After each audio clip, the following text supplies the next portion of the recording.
So let's talk about the Branson boat duck boat crash. We just happened to land in Branson. Honestly, I remember hearing something about a duck boat crash and didn't pay no attention to it. Now I guess it's been about a month from now. It happened in July. Now it's what, middle of August? We just happened up on it. Happened up on the place where it actually happened. Camping out here. Pretty crazy, really. We went up to the ride the ducks, their office. We also snuck up where they keep all their military equipment, and we went over to the boat where they crashed or whatever, sunk. Pretty crazy event. There's a abandoned theme park too we tried to get into, couldn't. But anyway, the duck boat crash is pretty crazy. I guess it happened in July. And, they really haven't told why it's happened or who they're going to blame. I just don't see why you'd even go out there if it's going to storm. From what I've heard, there were at least warnings of it, at least watches. There it is, Greg. Yeah, and I guess they just went right on out anyway. And it's pretty crazy. I mean, you got to think about it. Here you are, you're probably having a great time, and all of a sudden you're out there on the water, and here comes the waves throwing you all over the place. I guess it killed 17 people. So we looked in the boats up here. They all had life jackets. Somebody said that they told them not to wear them, not to put them on, but I mean, why would they? I'm not taking up for anybody, but why would anybody tell you not to put on your life jacket? And why would you listen to them? If you felt like you was in danger, wouldn't you put it on? Why would you even ask permission in the first place? There's probably a pretty good chance people got panicked because one of the boats made it back and the other one didn't. And if you watch on the video where they go down, it looks like the one that didn't make it back, the driver, went right towards the waves. He didn't try to avoid them or nothing. He went right towards them. The other guy, he kind of stayed the course and seemed like he controlled his situation a little better. Well, I mean, it's a crazy situation either way. And you never know how you're going to react whenever you get in a terrible situation like that. But you can't panic. Don't panic. Throw your stuff on and go. Showboat Branson Bell. Yeah, it's out there at the Showboat Branson Bell. And what people don't know is that... No, keep going. What people don't know is that they holler, shut it down. And that's great and all, but you got to think, who owns it now? Ripley's Entertainment, which owns Ripley's Believe It or Not. Remember they had the TV show. You really think you're going to shut Ripley's down that easy? I very much doubt it. They probably had insurance, so they're going to pay it off. They'll get slapped on the wrist, and they'll have it open in a few minutes. In a few months, probably be back open.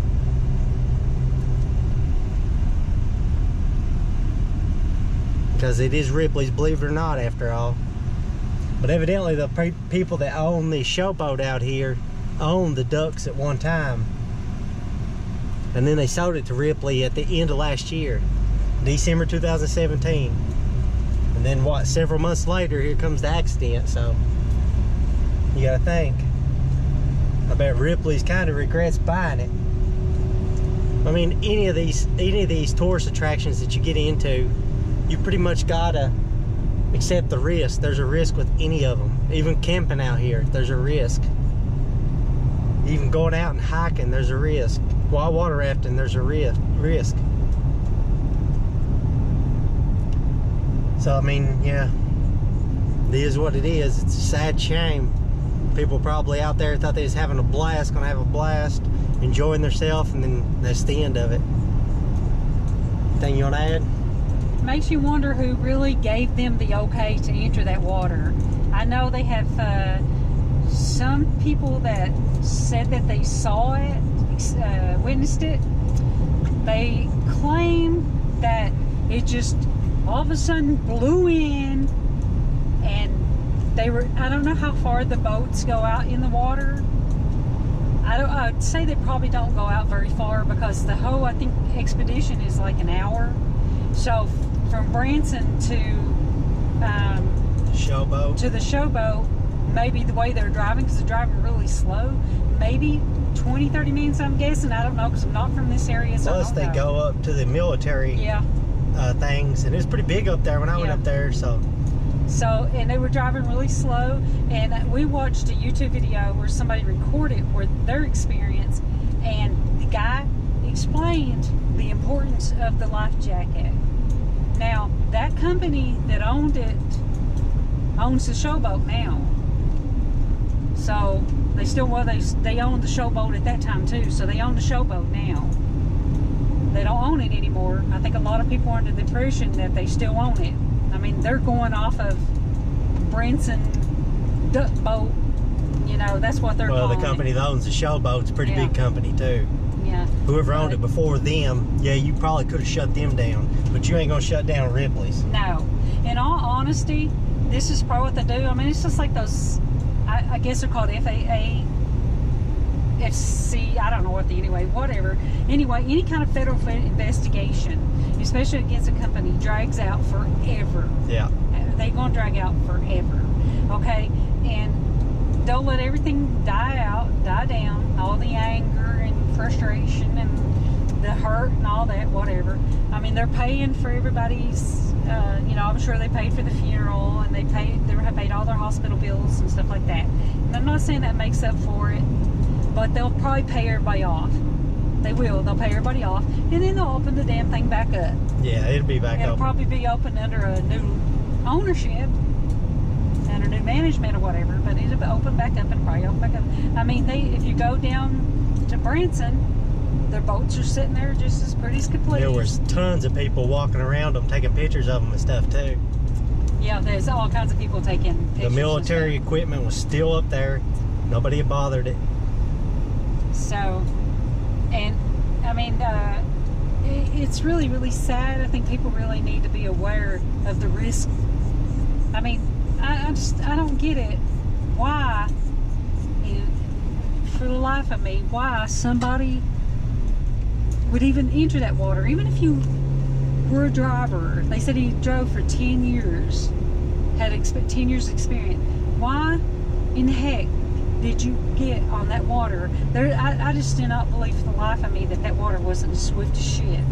It was, you could look at it in the videos, and it was swift. It didn't just get swift, and by the time that they entered the water and rode out to the little island out there, there's just no way.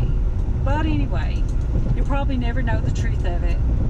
No. And then, you know, I mean, and I think it's really weird tell that their own side of the story. And it's really weird that nobody is speaking out. The ones that survived, they're not saying anything. They probably put a gag order. There's where they went down too. But the ones that survived are not saying anything. It said that I guess the tour guide, he survived, and they're not talking to him. And you know, they would already look at the guy that wrecked the Amtrak train or whatever though, and they run him down the dirt, the Bastion or whatever his name was, Brian Bastian or whatever it was. They released his name, his name immediately. And even sought out his parents. Yeah, ran him down the dirt. Yep. They pretty much did such a thorough investigation. They knew what he pooped out. And they act like he dozed off. No, he didn't. He just came on. And they had to they had to admit later on that it wasn't his fault. That's why you can't listen to nothing the media tells you. But why ain't they telling this guy's name? Yeah, you know, and it's who they went out there, and they obviously had ventured out in water like that before. Yeah. And from my understanding, they had the thunderstorm watch, but not a warning. And I get it. You get these watches all the time, almost every freaking day, and they never turn into nothing. They almost never turn into nothing. So I could see why you'd ignore it. The weather forecasts are so pitiful. It's not even funny. No, even with technology, it's not improved at all. But anyway, sad situation, sad event, kind of a shocker for us because we didn't know anything about it at all.